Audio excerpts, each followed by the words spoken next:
नमस्कार दोस्तों, स्वागत है आपका अपने YouTube channel Binu education point में। दोस्तों, बिहार पुलिस रेडियो ऑपरेटर का जो है वैकेंसी बहुत ही इम्पॉर्टेंट वैकेंसी है और जो है इसके लिए जो है यहाँ पर हम लोग प्रैक्टिस सेट शुरू कर रहे हैं और रात दिन एक करके मैं चाह रहा हूँ कि प्रैक्टिस सेट आपको पूरा समाप्त कर दूँ।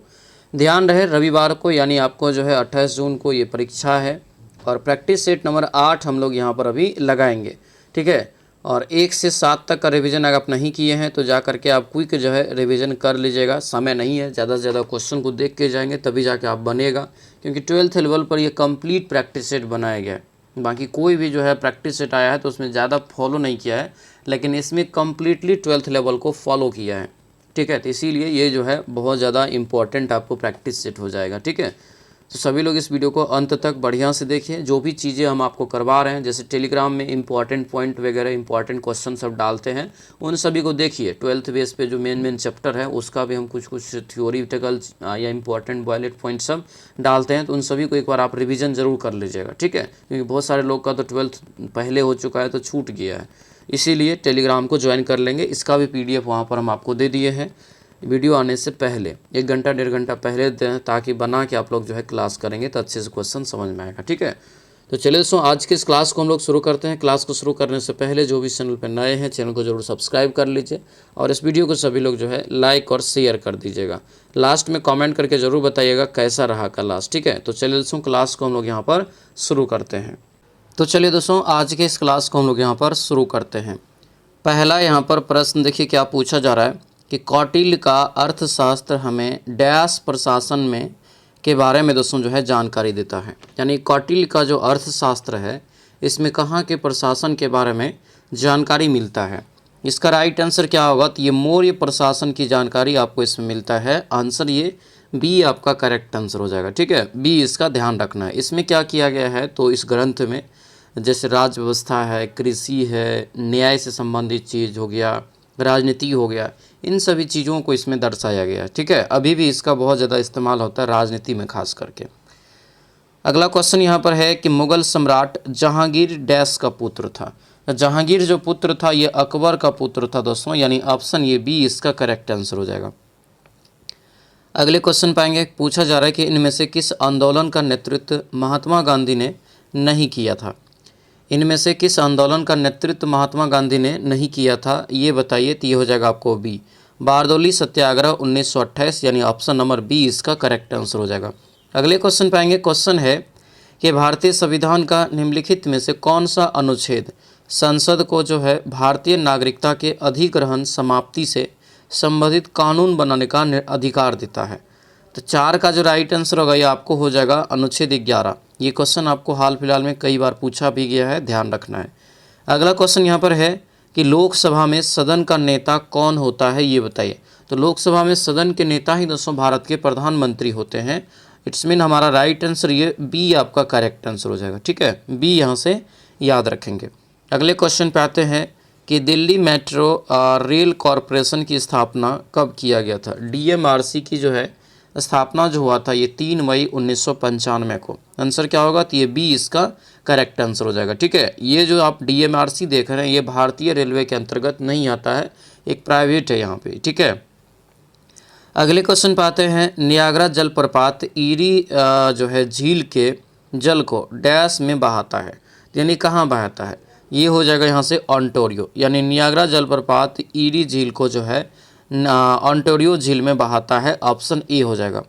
रॉलेट सत्याग्रह दोस्तों कार्य के आयोजन में गांधी जी को डैश स्थित फिरंगी ओलेमा समूह के जो है अब्दुल बारी ने सहायता प्रदान किया था। तो ये जो होगा ये आपको लखनऊ हो जाएगा। ऑप्शन नंबर बी इसका करेक्ट आंसर हो जाएगा। अगले क्वेश्चन पे आते हैं। क्वेश्चन यहाँ पर दिया है कि भारत में 5वीं पंचवर्षीय योजना का लक्ष्य क्या था। भारत में 5वीं पंचवर्षीय योजना का लक्ष्य क्या था, तो ये हो जाएगा गरीबी उन्मूलन। आंसर क्या होगा, तो ये बी ऑप्शन करेक्ट होगा, गरीबी उन्मूलन। दोस्तों यहाँ से याद रखेंगे। आगे बढ़ते हैं। क्वेश्चन है, भारत सरकार ने इंद्रधनुष फ्रेमवर्क कार्यक्रम की शुरुआत किस लिए की थी, ये बताइए। तो ये किस लिए किया गया था, तो ये हो जाएगा आपका यहाँ से डी, सार्वजनिक क्षेत्र के बैंकों का पुनरुद्धार करने के लिए। आंसर हमारा क्या होगा, तो ये डी जो है करेक्ट आंसर होगा। तो ये डी यहाँ से याद रखेंगे। आगे बढ़ते हैं। क्वेश्चन यहाँ पर है कि हुस्री और हुस्री ये दोनों में अंतर है यहाँ पे, लेकिन दोनों जो है ये इसको दोनों में लिखा जाता है, ठीक है। तो प्रदर्शन निम्नलिखित में से किस राज्य से संबंधित है? ये जो हुस्री प्रदर्शन होता है ये आपको असम में हो जाएगा। आंसर डी करेक्ट आंसर हो जाएगा। अगले क्वेश्चन पाएंगे। क्वेश्चन है कि कौन सी हिंदुस्तानी गायन शैली उत्तर पश्चिम भारत के ऊंट सवारों के लोक गीतों से जो है उत्पन्न हुई है? तो 12 का हमारा राइट आंसर ये डी हो जाएगा, टप्पा। आंसर क्या होगा? तो ये डी आपका राइट आंसर होगा, टप्पा हो जाएगा। राजतरंगिणी नामक पुस्तक की रचना की रचना करने वाले प्रसिद्ध साहित्यकार का क्या नाम है? तो ये हो जाएगा दोस्तों कल्हन। यानी राजतरंगिणी में दोस्तों जो है एक प्रकार से जो है कश्मीर के जो है राजाओं के इतिहास के बारे में उनमें बताया गया है। इनका जो लेखक है कल्हन हो जाएगा, ठीक है। अगला क्वेश्चन है राष्ट्रीय ऊर्जा संरक्षण दिवस कब मनाया जाता है?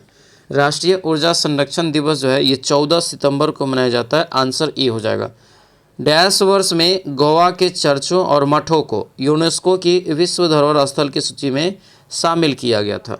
तो 15 का हो जाएगा ये 1986 में दोस्तों, यानी आंसर सी इसका जो है करेक्ट आंसर हो जाएगा।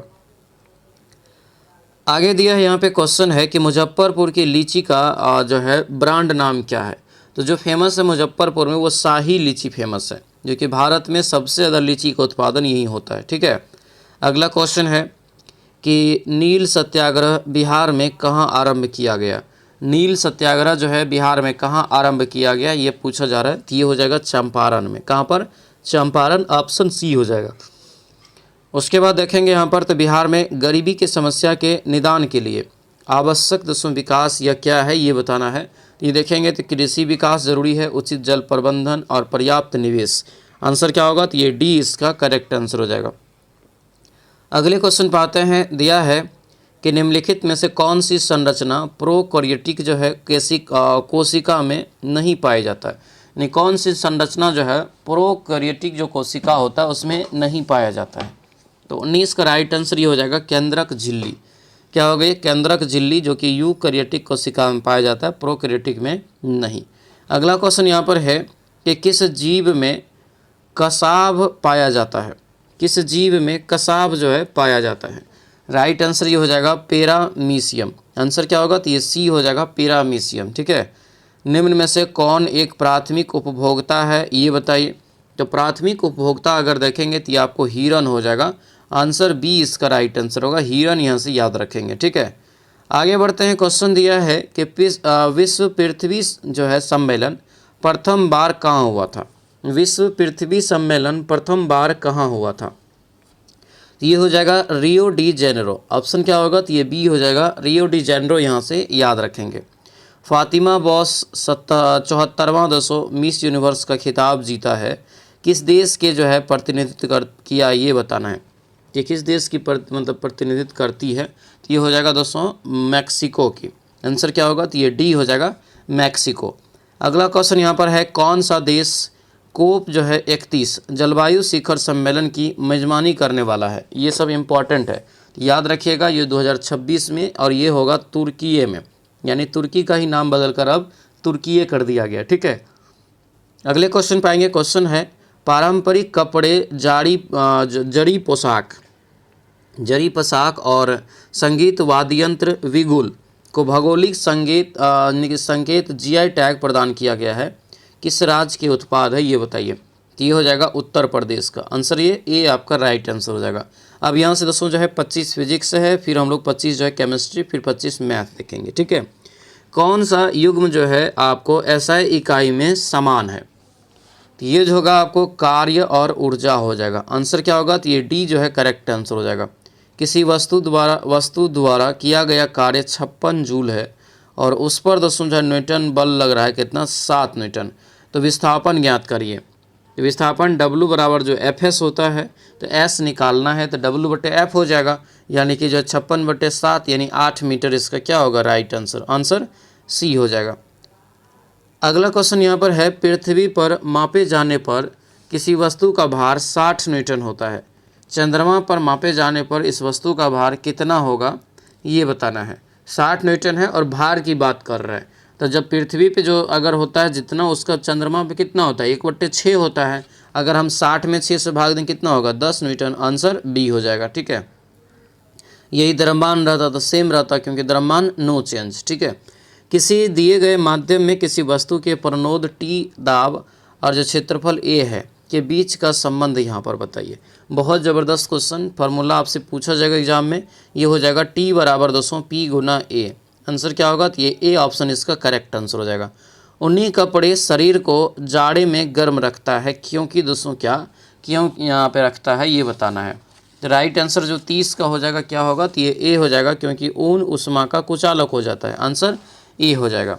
अगला क्वेश्चन यहाँ पर है, पूछा जा रहा है कि निम्नलिखित में से कौन सी अनुप्रस्थ तरंग नहीं है। कौन सी इसमें से अनुप्रस्थ तरंग दोस्तों जो है नहीं है, तो ध्वनि। ध्वनि क्या है, तो अनुदैर्घ्य तरंग है। हवा में ध्वनि की चाल लगभग कितना होता है।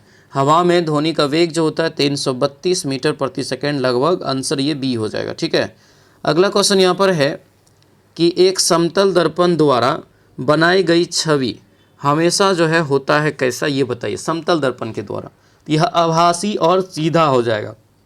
आंसर क्या होगा, तो ये बी हो जाएगा। इसका प्रयोग जनरली मॉल वगैरह में किया जाता है। एक सर्किट के माध्यम से प्रवाहित होने वाले विद्युत आवेश की मात्रा 300 कूलम्ब है, और जब दोस्तों 0.5 जो है एम्पेयर का प्रवाह जो है विद्युत बल्ब के एक फिलामेंट द्वारा प्रवाहित होती है, तो समय ज्ञात करिए। तो समय यहाँ पर जो होगा ये ए हो जाएगा, 600 एस हो जाएगा। आंसर ये ए आपका करेक्ट आंसर हो जाएगा। अगला क्वेश्चन यहाँ पर है, विद्युत मोटर में धारावाही चालक पर बल की दिशा निर्धारित करने के लिए निम्नलिखित में से किस नियम का उपयोग किया जाता है। तो ये जो उपयोग करते दोस्तों यहाँ पर, तो ये ए हो जाएगा। फ्लेमिंग के बाएं हाथ के नियम का इसमें उपयोग होता है। आंसर ए हो जाएगा। अगले क्वेश्चन पाएंगे। क्वेश्चन यहाँ पर है, निम्नलिखित में से किस आधुनिक भौतिक जो है विज्ञान ने न्यूटन के यांत्रिकी के मूलभूत सिद्धांत की जो है आपको गहनता से जांच किया। तो इसका राइट आंसर क्या होगा, तो हो जाएगा अल्बर्ट आइंस्टीन, यानी ऑप्शन नंबर डी इसका करेक्ट आंसर हो जाएगा। अगले क्वेश्चन पाएंगे। क्वेश्चन है कि निम्नलिखित में से कौन थर्मोन्यूक्लियर जो है फ्यूजन प्रतिक्रिया का एक उदाहरण है, ये बताइए। तो ये जो होगा यहाँ से हाइड्रोजन बम हो जाएगा। आंसर क्या होगा, तो ये बी हो जाएगा, हाइड्रोजन बम यहाँ से याद रखेंगे। ठीक है, आगे बढ़ते हैं। पिस्तौल। पिस्तौल का आविष्कार किसने किया था, ये बताइए। पिस्तौल का आविष्कार हो जाएगा सैमुअल कोल्ट। आंसर क्या होगा, तो ये डी ऑप्शन इसका राइट आंसर हो जाएगा। कमानीदार तुला एक उपकरण है जिसका उपयोग सामान्यतः किसी वस्तु पर कार्य करने वाले डैश को मापने के लिए किया जाता है। तो कमानीदार तुला का इस्तेमाल कहाँ होता है, तो राइट आंसर हो जाएगा सी, बल के लिए। ठीक है, अगला क्वेश्चन यहाँ पर है, एक ऊष्मागतिकी प्रणाली में वह प्रक्रिया जिसमें आयतन स्थायी रहता है वह प्रक्रिया क्या कहलाता है। तो इसे कहते हैं सममितीय। आंसर क्या होगा, बी हो जाएगा। सदिश जो है राशि का उदाहरण कौन है, यानी कौन इसमें से वेक्टर क्वांटिटी है, तो राइट आंसर जो होगा ये सी हो जाएगा, वेग। ठीक है, अगला क्वेश्चन यहाँ पर है, यदि द्रव्यमान m है, ठीक है, वाले पिंड को पृथ्वी की सतह से h ऊंचाई तक ले जाया जाता है तो किया गया कार्य निकालिए। तो यहाँ पे क्या हो जाएगा, यानी कि ये पोटेंशियल एनर्जी हो जाएगा तब यहाँ पर, तो ये हो जाएगा PE बराबर mgh हो जाएगा। अगला क्वेश्चन यहाँ पर है, 10 न्यूटन का बल किसी वस्तु पर जो है कार्य कर रहा है। वस्तु बल की दिशा में 5 मीटर विस्थापित होती है तो किया गया कार्य बताइए। तो यहाँ पर तो W बराबर FS निकल जाएगा, 10 पंचे 50 न्यूटन, यानी आंसर जो है क्या हो जाएगा, ये 50 न्यूटन नहीं होगा, 50 जूल हो जाएगा। आंसर सी हो जाएगा, क्योंकि आपको कार्य निकालना है ना। अगला क्वेश्चन यहाँ पर है, निम्न यंत्र से विद्युत धारा का मापन करते हैं। कौन से यंत्र से इसमें विद्युत धारा का मापन करते हैं, तो ये आमीटर से। आंसर डी हो जाएगा, आमीटर यहाँ से इसका करेक्ट आंसर हो जाएगा। ठीक है, अगले क्वेश्चन पाएंगे, दिया यहाँ पर है, निम्नलिखित में से किन्हें ऊर्जा संग्रहक के लिए इस्तेमाल किया जा सकता है, ये बताइए। ऊर्जा संग्रहक के लिए इस्तेमाल किया जा सकता है, तो ये हो जाएगा दोस्तों यहाँ से डी, यानी जो है संपीड़ित वायु, बैटरी, उसके बाद जो है स्प्रिंग और संधारित, ये सभी, यानी आंसर डी हो जाएगा। अगला क्वेश्चन यहाँ पर है, दाब बढ़ाने पर बर्फ़ का गलनांक क्या होता है। दाब बढ़ाने पर बर्फ़ का गलनांक जो होगा ये आपको घटेगा। आंसर क्या होगा, तो ये ए ऑप्शन इसका करेक्ट आंसर हो जाएगा। अगले क्वेश्चन पाएंगे। क्वेश्चन दिया है कि एक परावर्तक से एक ध्वनि की गूंज सुनने के लिए व्यक्ति की न्यूनतम जो है दूरी कितनी है, तो न्यूनतम दूरी हो जाएगा ये आपको V/20। आंसर क्या होगा, तो ये डी हो जाएगा। ठीक है, अगला क्वेश्चन दिया है डॉपलर प्रभाव के अनुसार जब स्रोत और प्रेक्षक की ओर चलता है तो क्या होता है। तो यहाँ पर होगा दोस्तों स्रोत से ज़्यादा आवृत्ति मापा जाता है। आंसर ये बी हो जाएगा। अगला क्वेश्चन यहाँ पर है भारत में प्रत्यावर्ती धारा यानी AC का मान बताइए कितना होता है। तो ये हो जाएगा यहाँ से 50 हर्ट्ज। ऑप्शन नंबर ए आपका करेक्ट आंसर हो जाएगा। अगले क्वेश्चन पाते हैं घड़ी में क्वार्ट्ज क्रिस्टल का कार्य करना किस पर आधारित है ये बताइए। तो ये हो जाएगा आपको पीजे इलेक्ट्रिक प्रभाव पर। ये याद रखना, ये क्वेश्चन इंपॉर्टेंट रहेगा। पीजे इलेक्ट्रिक जो प्रभाव है याद रखना, इंटर में है ये। अगला क्वेश्चन है कि किस वैज्ञानिक ने पदार्थ की जो है प्रकृति के बारे में बुनियादी सिद्धांत प्रदान किया। तो ये जो हो जाएगा दोस्तों यहाँ से जॉन डाल्टन। आंसर डी हो जाएगा। अधातु ऑक्साइड आमतौर पर जो होते हैं कैसे होता है। ये जो होगा आपको अम्लीय होता है। आंसर ये ए हो जाएगा अम्लीय। अगले क्वेश्चन पाएंगे। क्वेश्चन दिया है सामान्यतः दोस्तों जो है परमाणु के नाभिक में डैश होते हैं। तो सामान्यतः परमाणु के नाभिक में प्रोटॉन और न्यूट्रॉन हो जाएगा। आंसर ए आपका करेक्ट आंसर होगा। अगले क्वेश्चन पाएंगे दिया है 9F19 में जो है दिया यहाँ पर है कि न्यूट्रॉन प्रोटॉन और इलेक्ट्रॉन की संख्या ज्ञात करिए। तो देखिए इलेक्ट्रॉन की संख्या और प्रोटॉन की संख्या क्या होता है, सेम होता है ना। तो यहाँ से आप न्यूट्रॉन निकालिए, भार 19 में से 9 घटा के 10, तो न्यूट्रॉन की संख्या कितना हो जाएगा 10 हो जाएगा। प्रोटॉन की 9 और इलेक्ट्रॉन भी 9। आंसर हमारा क्या होगा ये सी इसका करेक्ट आंसर हो जाएगा। अगला क्वेश्चन यहाँ पर है कि एक आइडियल गैस का 4 ग्राम इतना दिया हुआ है जो है 54.6 के एवं 2 जो है यहाँ पर एटमॉस्फेरिक जो है दबाव पर जो है 5.6 मीटर क्यूब का जो है परिमाण प्राप्त होता है। तो आणविक भार क्या होगा। तो आणविक भार PV बराबर nRT पे इसको लगा देना है। N आपका जो है और M आपको जो है यहाँ से निकाल लेना है। आंसर ये बी निकल जाएगा 16। किस यौगिक में 7 सहसंयोजक आबंध होते हैं ये बताइए। 7 सहसंयोजक आबंध होते हैं, ये हो जाएगा एथेन। आंसर क्या होगा ए हो जाएगा। अगला क्वेश्चन यहाँ पर है कि निम्नलिखित में से कौन सा रेडॉक्स अभिक्रिया का उदाहरण नहीं है।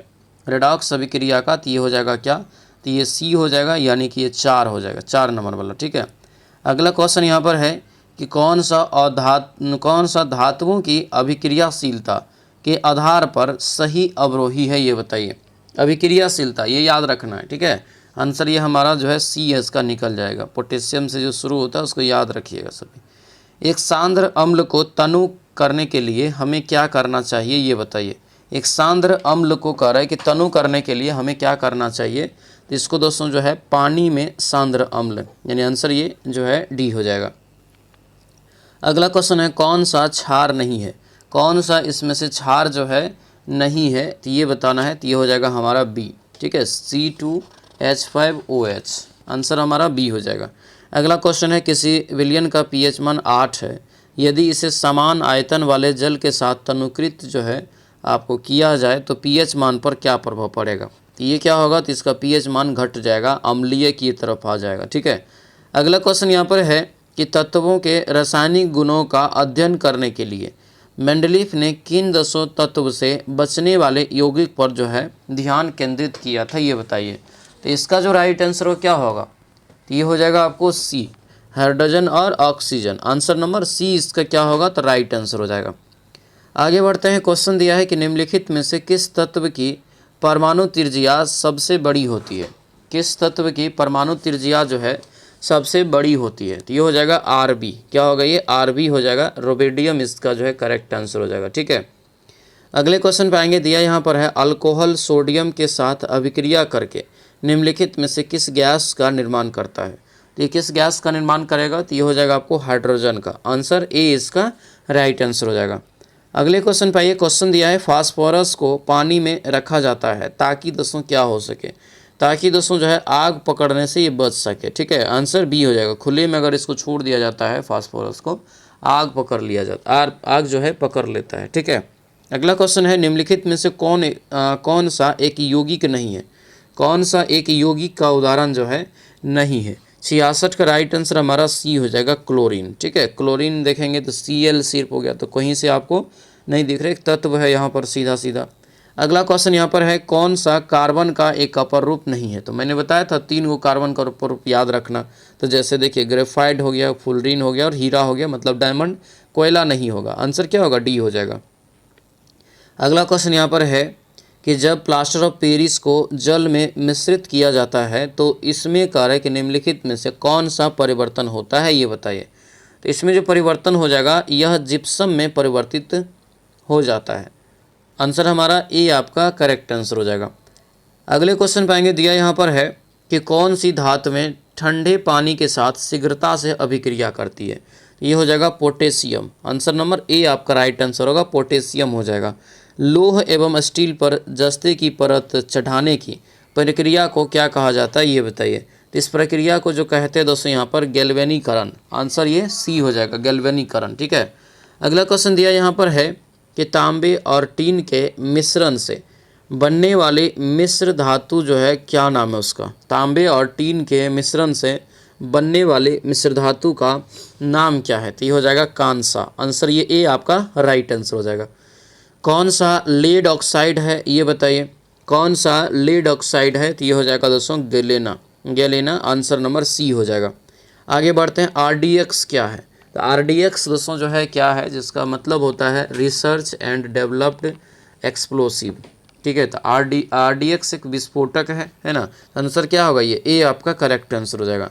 आगे बढ़ते हैं, दिया यहाँ पर है कि कफ सिरप निम्नलिखित में से किस अल्कोहल का प्रयोग किया जाता है? देखते होंगे सूखा नशा जो है बिहार में बहुत ज़्यादा अभी बढ़ गया है।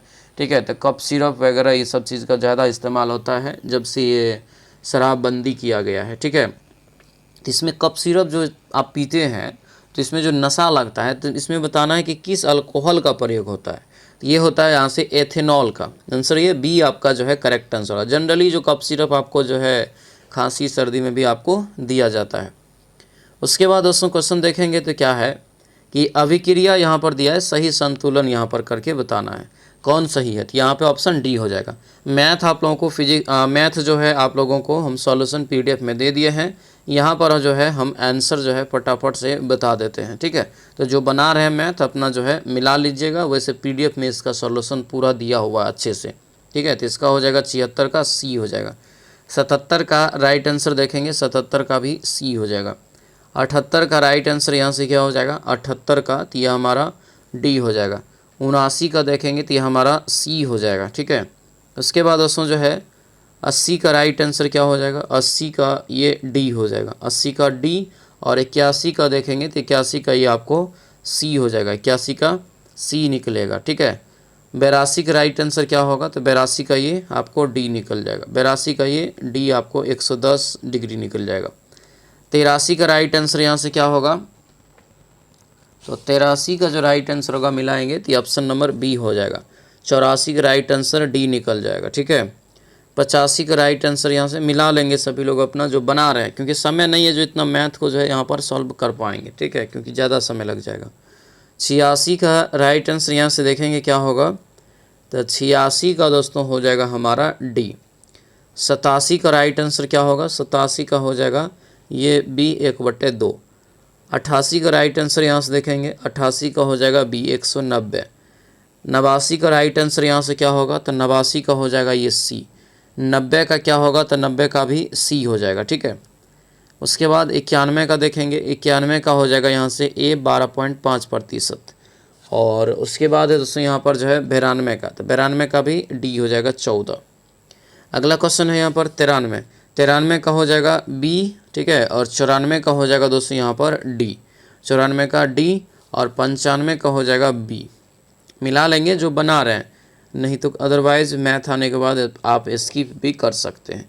130 मीटर हो जाएगा। ठीक है। पीडीएफ में क्योंकि इसका कंप्लीट सॉल्यूशन आपको हम दे दिए हैं, ताकि आप लोग अगर बना रहे हैं तो वहाँ से भी आप जो है रिवीजन वगैरह कर सकते हैं। 97 बी हो जाएगा। 98 देखेंगे तो ये ऑप्शन नंबर ए हो जाएगा।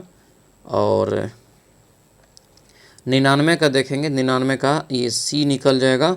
और जो है 100 का जो राइट आंसर निकलेगा ये क्या होगा? 100 का बी निकल जाएगा। ठीक है।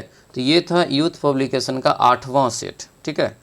तो कैसा रहा क्लास हमें कमेंट करके सभी लोग बताएंगे। जितने भी लोगों का अगर ये छूट गया है ये जैसे, क्योंकि देखिए अंतिम समय प्रैक्टिस सेट ज़रूरी है, क्योंकि इसके लिए तो ज़्यादा समय भी नहीं मिला।